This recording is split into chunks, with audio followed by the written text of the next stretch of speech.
Let's look at three really important and iconic Victorian British Army muskets and rifles, and specifically looking at the bayonets on them, with two interesting facts that you'll learn about bayonets that maybe you didn't know before and you can take away with you.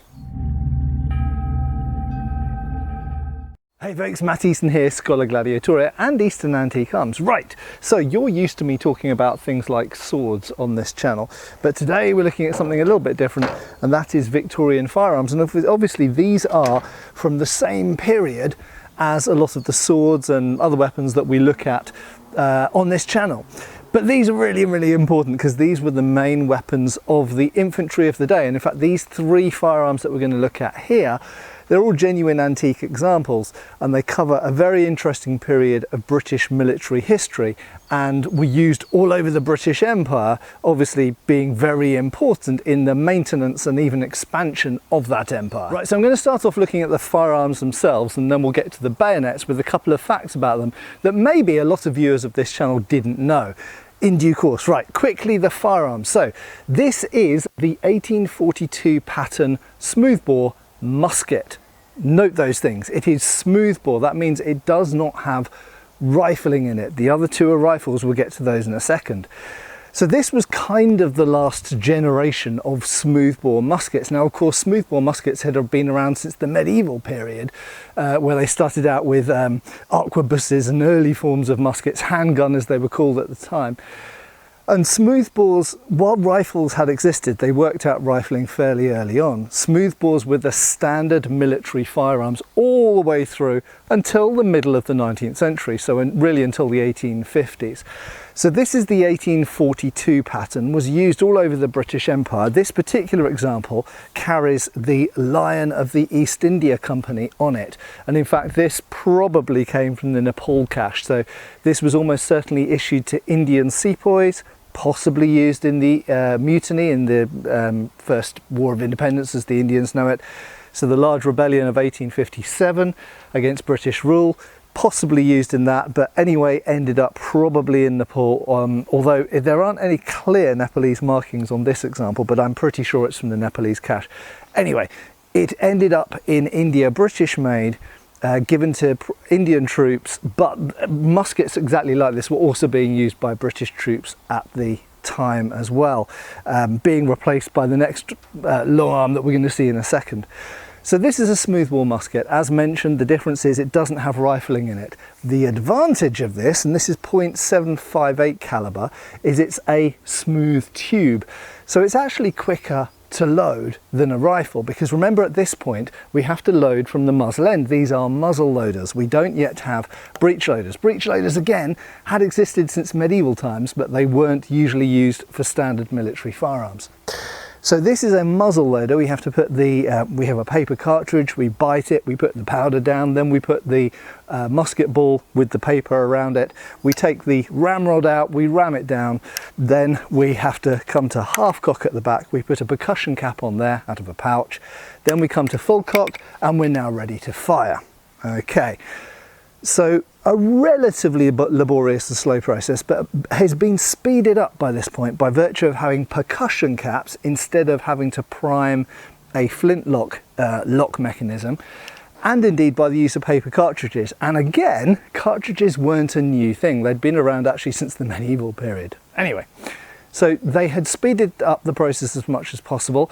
This is a large musket ball, .758 caliber. That is a large lump of lead flying through the air. But these are, although they're perhaps arguably slightly faster to load than rifles, they are, of course, less accurate with a less flat trajectory. So these are really good up to 100 yards. Beyond that, less accurate, although it depends if you cater the size of the ball to the particular barrel and you pick the barrel amongst a group and get the best one. They can be relatively accurate, but never really as accurate as a rifle can be. So for reasons of range and accuracy, in the 1850s, people started experimenting with various types of rifled, mini rifles, for example. And this culminated in Britain with the adoption of the 1853 pattern 3-band, 1, 2, 3. There is a 2-band as well, which is slightly shorter, but the 3-band full length rifled musket, as they called it at the time. So at that point they had associated rifles with being shorter because they didn't need to be as long as a musket. We'll talk about the length in a second. So these were sometimes known as rifled muskets, but essentially it's a rifle. And this is still muzzle loading. Notice there is a later version called a Snider, which we won't look at here, but this has a closed breech here. So you have to put the powder down the end, and it is slightly harder to load because you have to get past the rifling, which means when you're ramming everything down, you're kind of going against the resistance to the rifling. But the advantage, of course, is when you actually do come to shoot, you have a more accurate shot, longer range, and so on and so forth. All the obvious advantages of a rifle. Now, famously, this was being adopted in the British Indian Forces in 1857. So although this is the 1853 pattern, it wasn't yet filtered out to all parts of the British Empire, not even in Britain yet.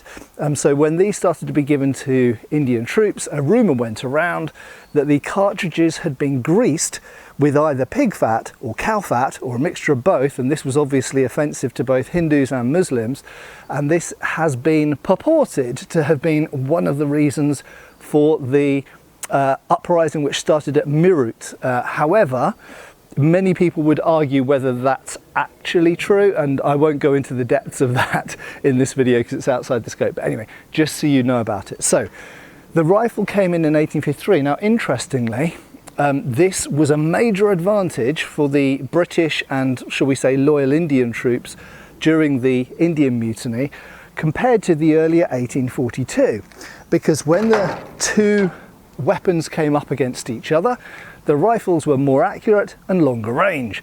So the people who'd refused to adopt the rifle or hadn't yet been given the rifle and were using the muskets could be outranged and outshot and outkilled by the rifle. So the rifle was a big advantage.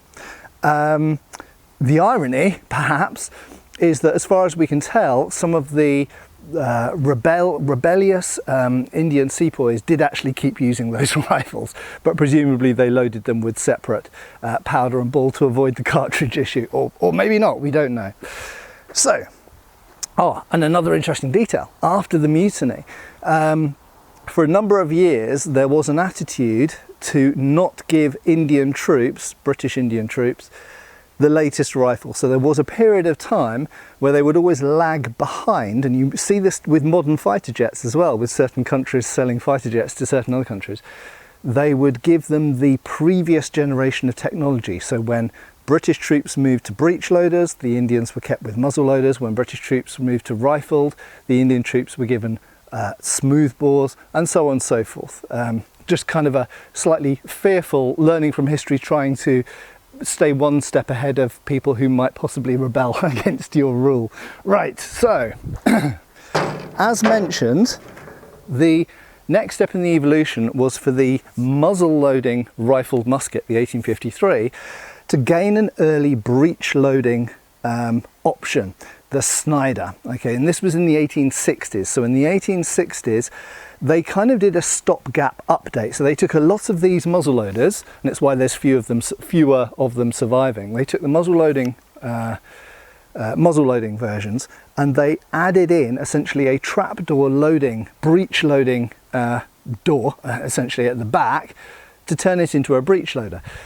Now, there's a couple of advantages to a breech loader. One is that you can load from different positions more easily than you can do with a muzzle loader. You don't need to stand up to load it. This changes how you deploy your troops and how they fight. There's also changes to the bayonets in a sense, but we'll come to the bayonets in a second. So that was a stopgap while they developed a proper, from the outset, from its conception, version of a breech loader for the British Army.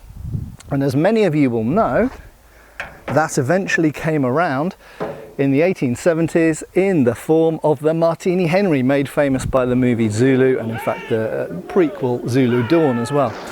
So the Martini Henry breech loader, and again, when British forces adopted the Martini Henry, Indian forces were given the Snider, so they also got the hand-me-downs. And in fact later on, when British forces got the Lee Enfield bolt action, Indian forces still had these Martini Henrys, and some of these Martini Henrys were still in use in World War I, amazingly, at the beginning, but they very quickly switched them on to more up-to-date SMLEs. So this was apart from the Snider, this was the first, from the bottom up, from the outset, designed breech loading army rifle. You've got a lever mechanism there that opens the breech. You push the metallic cartridge, brass cartridge into the back here, close there, you're ready to shoot, aim, fire. Okay, I don't do that very often because it's not very good for the mechanism, but for film purposes I'll do it once. Okay, so that's a breech loader. Now let's get on to the bayonets and see two interesting things you might not have known about these bayonets. So let's go back in history again, back to the 1843. And what I'm going to say about this could be applied to older bayonets, such as the old Brown Bess bayonet, for example. So first off, this is a triangular section, much like a small sword, very stiff, thrusting only, it's got no cutting edges on it. Spike, essentially, and this is called a socket bayonet because it has a socket which goes around the end of the muzzle, locks around we'll talk about this in a second, but locks around the foresight. Obviously you can still shoot because it has an offset blade, so unlike earlier plug bayonets which actually went down the muzzle and meant you couldn't shoot anymore, the whole point of the socket bayonet is it is offset, so you can still load, you can still shoot, and you can have your bayonet fitted. Now, when people were just shooting, often they wouldn't have the bayonet fitted unless they were really expecting to be hit by cavalry or native angry local natives who were going to charge en masse. Then they might have the bayonet fitted, but very often they would only fit bayonets at the moment of needing to use them or just before.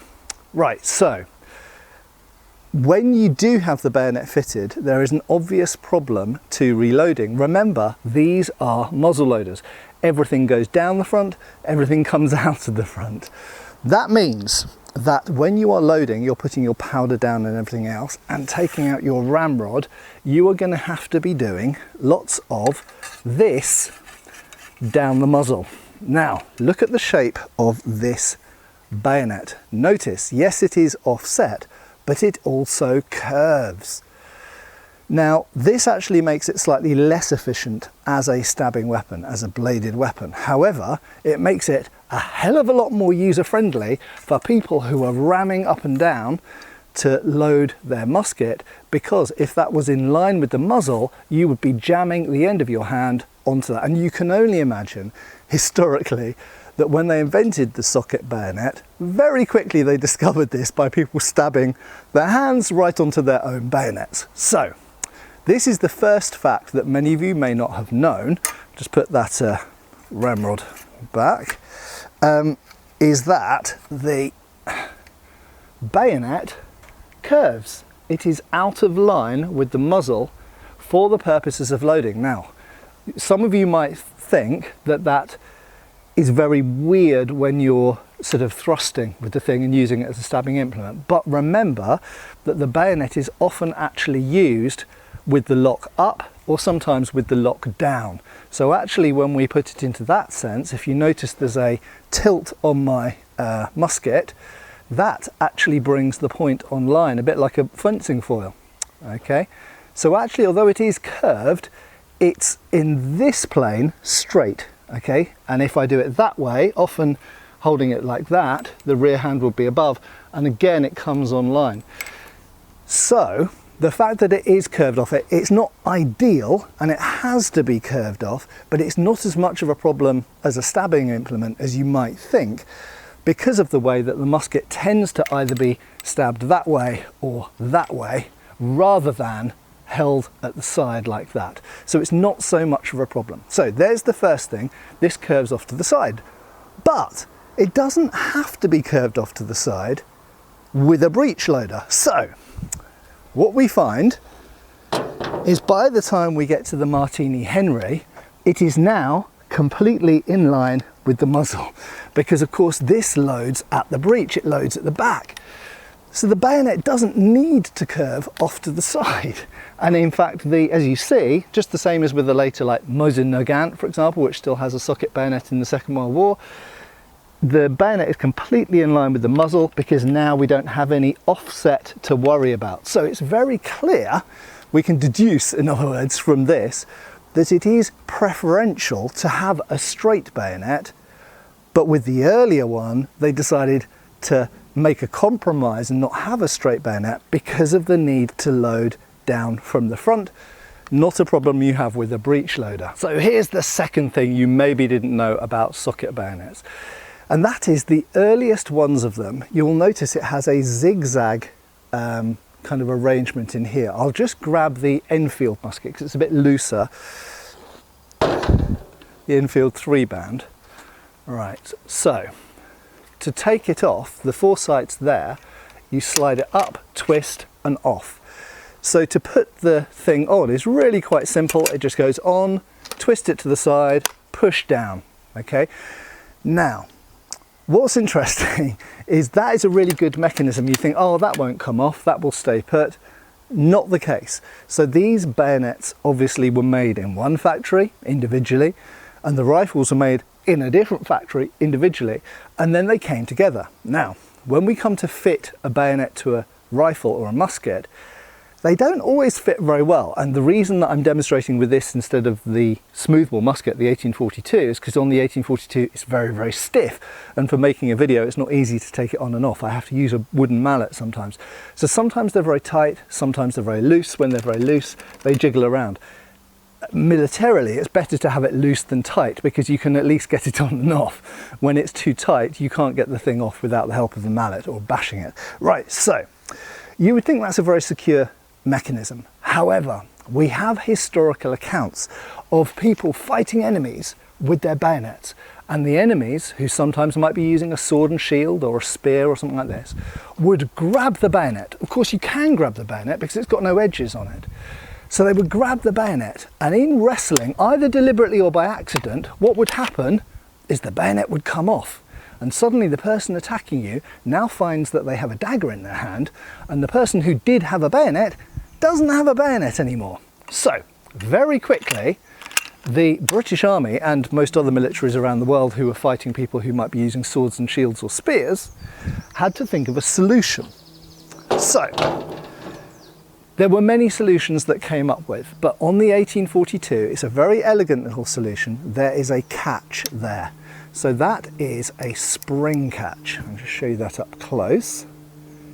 That there. And it goes through a hole and catches on there.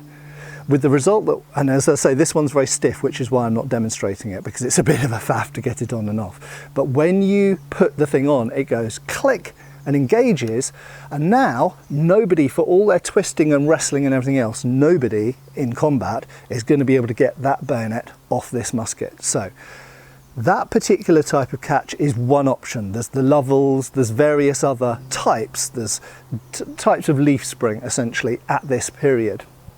However, by the time we get to 1853, they've come up with a different solution, and that is a turning ring. So you'll notice this ring here turns like that. So that's now locked in. If I unlock it, it's got a little hole underneath there, just underneath there. God, the camera does not want to focus on this. So that it can go over the foresight. Okay, so that is essentially like gate open. Okay, so gate open, I can get it off. I now put it on, it goes through the gate there, the foresight engages here. I turn that ring and that closes the gate. And now that can't come off unless a person turns that ring right there. Okay, so a really elegant solution. And that worked so well that in fact by the time we get to the Martini Henry in the 1870s and continuing into the 1880s, we've got the exact same. It's a little bit better engineered. They've got a bit on top of the technology at this point. Exactly the same solution.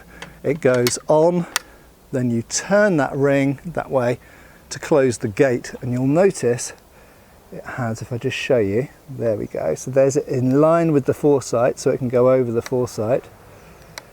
But as I turn that around, there we go, that's now going nowhere. So a really good solution, a nice bit of machinery that's essentially designed purely because some people grabbed bayonets and pulled them off, and you don't want that happening. So the final piece of information, the other nugget of knowledge that I'm going to give you here, which I may have mentioned in previous videos actually, is about length. So as you will notice, hopefully, rifles have got shorter over history. So muskets used to be very long, and I mentioned that previously. Now, we talked about that with the term rifled musket. So if we look at something like the Brunswick rifle, for example, it's shorter. So when the 1853 came along, they called it a rifled musket because it was musket length, but a rifle rather than a short rifle. Right, so why are they this long? They don't need to be this long to shoot. You've seen blunderbusses on my channel and you see they're quite short, they're carbine length. And in fact, cavalry carbines existed. So why are these this long? There's a number of reasons, okay? One of them is probably to do with loading. Putting the butt on the ground and being able to conveniently load at chest height. But perhaps a more important reason than that is because these are intended to defend against cavalry and other infantry. Bayonets were used quite a lot in the 18th century and at some points in the 19th century and at some points even in the 20th century. So, just the same as at the beginning of World War I, and there was debates about how long to have your bayonets, you didn't want to be outreached by an opponent. That could be an opponent with their own musket and bayonet, or it could be cavalry with a sabre, or even a lance. So you want a certain amount of reach. So it became really imperative to have a weapon which was long enough to not be horribly outranged by opponents. Okay, so fundamentally, this length of about face height, and bear in mind I'm 6'1", so I'm taller than most people at that time, but about head height is about the length that they deemed right, and also for multiple ranks, because if the front rank can reach easily, you want the second, perhaps even sometimes the third rank, but definitely the second rank, to be able to reach over them and always also use their bayonets. So it's all to do with reach. So for that reason, when we go to different length firearms, and if I get the Enfield musket, you'll actually notice it's actually slightly longer. So it's got a slightly longer muzzle height from the butt and a slightly longer bayonet. So we've got the 43 comes up to there and the 53 comes up to there. There's about an inch between them, but they're very, very similar. But this rifle didn't need to be that long. And I mentioned the two-band rifle. Now, the two-band were favoured by the rifle volunteers and officers as well. So the two-band rifle was just as accurate as the three-band, but the three-band is longer. The three-band was only chosen for line infantry so that they could reach opponents who were using 42s or other equivalent muskets with that reach. You don't want to be outreached by them. If you're skirmishing rifles, a light company, if you're an officer, that doesn't matter. But for the line infantry, you want them to have the same reach as their opponents, or even better reach if possible. So in other words, they kept the rifle the same length and the bayonet roughly the same length as well, for that reason. However, as we move later and we first start to see this, in fact I'll just grab the musket, we first start to see this with the Martini Henry, it is a shorter rifle. They have started to realise that rifles don't need to be as long, but they compensated with a longer bayonet. So you will notice, just so you can see clearly, I'll put my finger on the top of the 43 musket, despite the fact that the musket itself is longer, the bayonet's shorter, finger there, finger there. They are exactly the same length. So although the rifle, the Martini Henry, is shorter, they just compensated with a longer bayonet. Now, in fact, this wasn't a new idea. We'd already had this with so-called sword bayonets, going all the way back to the Napoleonic period when we had Baker rifles, and the Baker rifles had a sword on the end. It's why the rifle company says fix swords instead of fix bayonets. And that was really primarily, you can come up with other reasons like it's a good hand-to-hand, kind of sidearm, or it's good for entrenching or clearing brush or this kind of stuff, or finding your way through a forest. But fundamentally, whether we look at the rifles or whether we look at sergeants who often had shorter rifles but longer bayonets, or we look at pioneers or people like this, very often if they had a shorter rifle or carbine, then they had a longer bayonet to make up for it. And again, it's all about not being outreached. in close hand-to-hand combat. Anyway, there we go. I said I was going to give you 2 things about bayonets. I've actually given you 3 in the end. I hope you've enjoyed this and found it enlightening. Please share it. Please make sure you're subscribed, and I hope I'll see you back on the channel really soon for some more historical information like this. Cheers for watching. Thanks for watching. We've got extra videos on Patreon. Please give our Facebook a like and subscribe if you haven't already. Cheers, folks.